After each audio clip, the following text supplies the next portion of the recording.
जय हिंद। आज हम इस वीडियो में बात करेंगे दर्पण के संबंधित। हम कुछ आंकिक प्रश्न को देख लेते हैं। हमने कल की वीडियो में समझाया था अवतल दर्पण और उत्तल दर्पण के सूत्रों के बारे में, और दर्पण में कौन कौन सी चीजें इंपॉर्टेंट होती हैं उसके बारे में हमने पिछली वीडियो में समझा दिया था। अब हम ये वीडियो कुछ आंकिक प्रश्न को समझते हैं, किस प्रकार से हम आंकिक प्रश्न को सॉल्व करते हैं। दर्पण के लिए सबसे इंपॉर्टेंट होता है कि हम सबसे पहले जो चीज क्वेश्चन में दिया है, जो चीज क्वेश्चन में दिया है उसका सूत्र क्या होता है। पहले दर्पण का सूत्र क्या होता है। दर्पण का सूत्र होता है F बराबर 1/F बराबर 1/V प्लस 1/U। तो F जो है यह फोकस दूरी है, V जो है वस्तु दर्पण से प्रतिबिंब की दूरी है, और जो U है दर्पण से वस्तु की दूरी है। इन दूरियों को मापने के लिए हमारा जो दर्पण का सूत्र है ये दूरियां बताता है। अब चलते हैं, आगे बढ़ते हैं, हम सीखते हैं कि किस प्रकार से हम आंकिक प्रश्नों को हल कर सकते हैं। चलिए लेट गेट स्टार्टेड। तो हमारा प्रश्न है, एक अवतल दर्पण जिसकी फोकस दूरी दिया है 10 सेंटीमीटर। ठीक है, एक अवतल दर्पण है जिसकी फोकस दिया है, फोकस दूरी है 10 सेंटीमीटर। कोई वस्तु अवतल दर्पण से, ये इंपॉर्टेंट सुनिए, कौन सा दर्पण है पहले ये मार्क कर लीजिए। कौन सा दर्पण है? अवतल दर्पण 15 सेंटीमीटर पर रखी है। कोई वस्तु, कोई ऑब्जेक्ट, तो सबसे इंपॉर्टेंट होता है क्या कि जो जो आंकिक प्रश्न को दिया है वो हम लिख लेते हैं। ठीक है, जब एक अवतल दर्पण की फोकस दूरी 10 सेंटीमीटर दिया है, वस्तु से अवतल दर्पण की दूरी 15 सेंटीमीटर ठीक है रखी है, तो दर्पण द्वारा प्रतिबिंब की दूरी, यहाँ v का मान पूछा है। v is equal to question है हमारा। ठीक है, तो सबसे पहले हम देख लेते हैं गिवन क्या क्या है। गिवन क्या क्या है हमको, ठीक है, दिया क्या क्या है। फोकस दूरी, फोकस दूरी को हम डिनोट करते हैं, दर्शाते हैं F से। ठीक है, F बराबर 10 सेंटीमीटर। पहले जो जो मान दिया है उसको लिख लेते हैं। और वस्तु से अवतल दर्पण में वस्तु जो है 15 सेंटीमीटर पर है। U बराबर 15 सेंटीमीटर। V बराबर क्वेश्चन मार्क है, V की वैल्यू पूछ रही है। तो हम पहले समझते हैं कि कौन सा दर्पण है। अवतल दर्पण, अवतल दर्पण में हमने पढ़ा था, अवतल दर्पण में फोकस दूरी हमेशा ऋणात्मक होती है। वस्तु की दूरी, सबसे पहले वस्तु की दूरी भी हमेशा ऋणात्मक होती है। प्रतिबिंब की दूरी जो v है, v का मान एक स्थिति में धनात्मक होता है, बाकी सभी ऋणात्मक होते हैं। ठीक है, तो v का मान पूछ रहा है। अब हमको सूत्र मान क्या, दर्पण का सूत्र से। ठीक है, दर्पण के सूत्र से,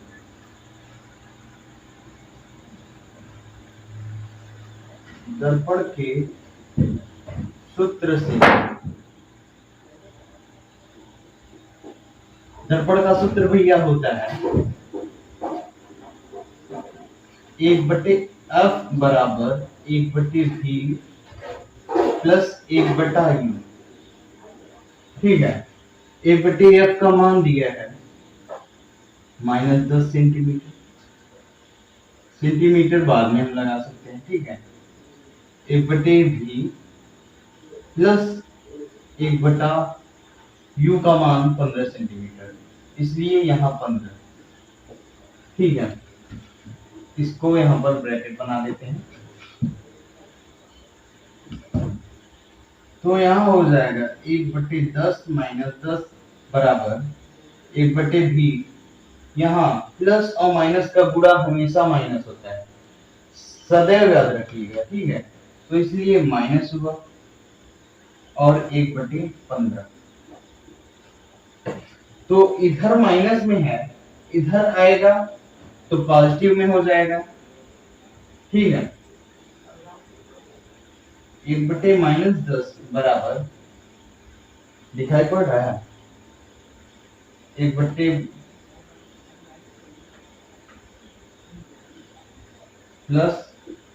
1/15 बराबर 1/20। तो इसका एलसीएम ले लेंगे, इसका एलसीएम ले लेंगे, तो हमारा इसका एलसीएम क्या होगा?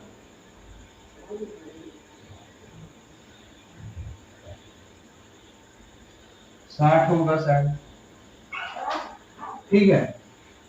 तो 10 छक्का 60 इसलिए ऋण 4, 15 चौका 60 इसलिए धन 4। तो 1/v ऋण 2 हो जाएगा बटे 60। यहाँ तो दिख रहे नहीं दिख रहा है, इधर लिख देते हैं। तो आया हमारा, इसकी वैल्यू है ऋण 2/60 बराबर 1/v। तो पलट जाएगा, v बराबर हो जाएगा 60/-2 माइनस का 2, 2 1 का 2, 2 3 हमें 60 इज इक्वल टू हो जाएगा v बराबर की वैल्यू आ गई, v की वैल्यू आएगी ऋण 30 और सेंटीमीटर, ठीक है। ऋण 30 सेंटीमीटर आ गया इसकी वैल्यू।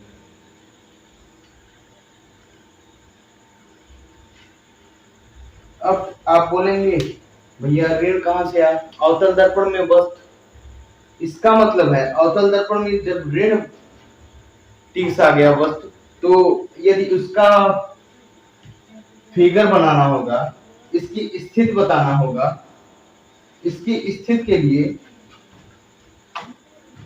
यदि दर्पण में इसकी स्थिति बताना होगा तो हम बताएंगे,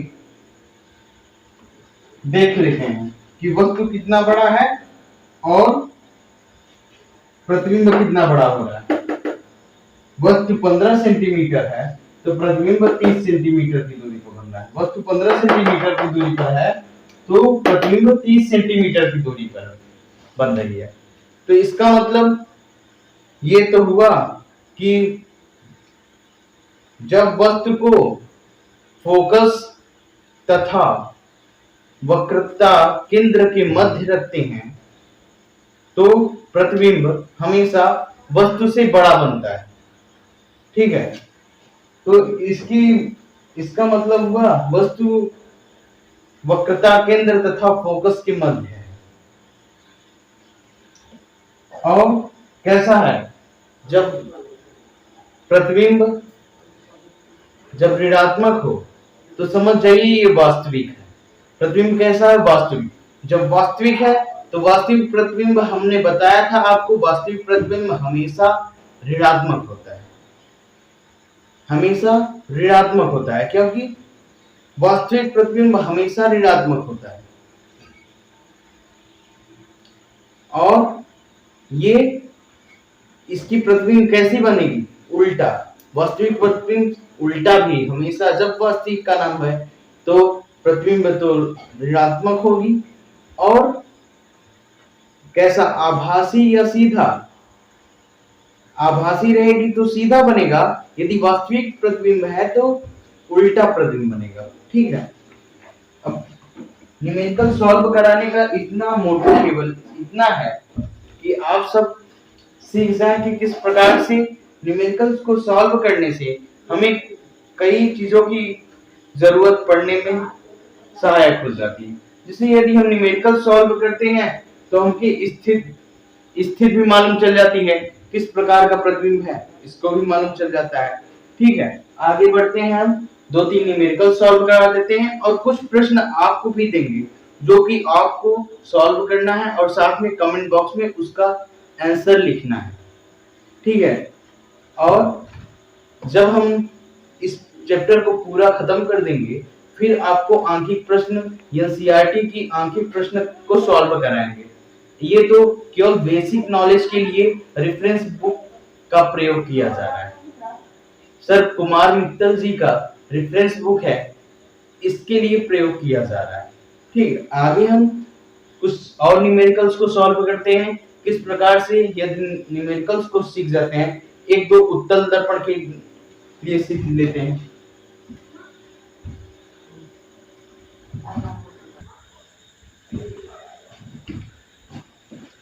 हम अवतल दर्पण संबंधी एक और उदाहरण को देख लेते हैं, फिर आपको कॉन्सेप्ट जल्दी समझ में आएगा। एक दो उत्तल दर्पण से देख लेंगे, दो अवतल दर्पण से। अवतल दर्पण से ये दूसरा आंकिक प्रश्न है, इसको समझ लेते हैं। क्या कह रहा है आंकिक प्रश्न में? 16 सेंटीमीटर फोकस दूरी के अवतल दर्पण, ये पॉइंट भी नोटेड मिलॉर्ड, पॉइंट भी नोटेड मिलॉर्ड कि अवतल दर्पण, अवतल दर्पण के सामने एक वस्तु दर्पण से, वस्तु बोल रहा है दर्पण से 30 सेंटीमीटर, 30 सेंटीमीटर की दूरी पर रखी है। प्रतिबिंब की स्थिति एवं लंबाई की गणना कीजिए। प्रतिबिंब की स्थिति और एवं लंबाई की गणना कीजिए, ठीक है। अब सबसे पहले हमने आपको क्या बताया था? झकाझक फार्मूला। झकाझक फार्मूला क्या है? यदि आपको फिजिक्स ही नहीं, कोई भी विषय हो, उसमें यदि आप न्यूमेरिकल्स को सॉल्व कर रहे हैं, ये फार्मूला हमेशा याद रखिएगा।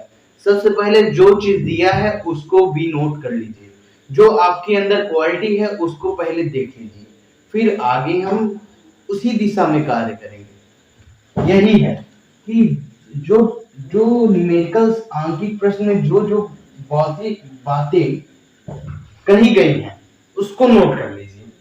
फिर क्या है? अवतल दर्पण के सामने 16 सेंटीमीटर फोकस दूरी, यह बराबर दिया है 16 सेंटीमीटर, तो अवतल दर्पण है इसलिए यह निगेटिव होगा। वस्तु यू का मान दिया है 30 सेंटीमीटर, क्योंकि अवतल दर्पण है। अवतल दर्पण या उत्तल दर्पण, दोनों दर्पण हो, सभी जगह पर यू का मान हमेशा ऋणात्मक होता है, ठीक है। अब v का मान पूछ रहा है भैया, v का मान पूछ रहा है और इसकी लंबाई पूछ रही है, ठीक है। पहले इसको सीख लेते हैं, फिर लंबाई i का मान भी को पूछ रहा है। अब क्या होता है? दर्पण का सूत्र क्या होता है? दर्पण के सूत्र से, ठीक है। दर्पण के सूत्र से, दर्पण का सूत्र होता है 1/f बराबर 1/v प्लस 1/u। f का मान क्या है? f का मान 16 है, v का मान दिया नहीं है, पूछ रहा है, u का मान है 30। ये एकदम बेसिक है। यहाँ पर यदि आप बच्चे यहीं पर कंफ्यूज होते हैं, यहाँ से प्लस है, यहाँ माइनस है, उसके बाद न्यूमेरिकल्स उनका यहीं से अगर वो समझ लिए इन कॉन्सेप्ट को, तो न्यूमेरिकल उसका गलत नहीं होता, ठीक है। 1/-60 बराबर 1/v और प्लस माइनस का गुणा माइनस हो जाएगा 1/30, ठीक है, ठीक है। और 1/16 ये आ जाएगा, प्लस हो जाएगा 1/30 बराबर v। ये गुणा कर लीजिए, इसका इसमें गुणा 30 1 का 30, 16 1 का 16, ऋण का 16 बटे 16 का गुणा 30 में कर लीजिए, 16 0 0, 16 3 48, 480 आ गया, ठीक है। अब इसमें से चला जाएगा, 14 बचेगा, 4 और 1, यहाँ पर 14 बचेगा, 14 बटे 48, बराबर ए बटे बी। ठीक है,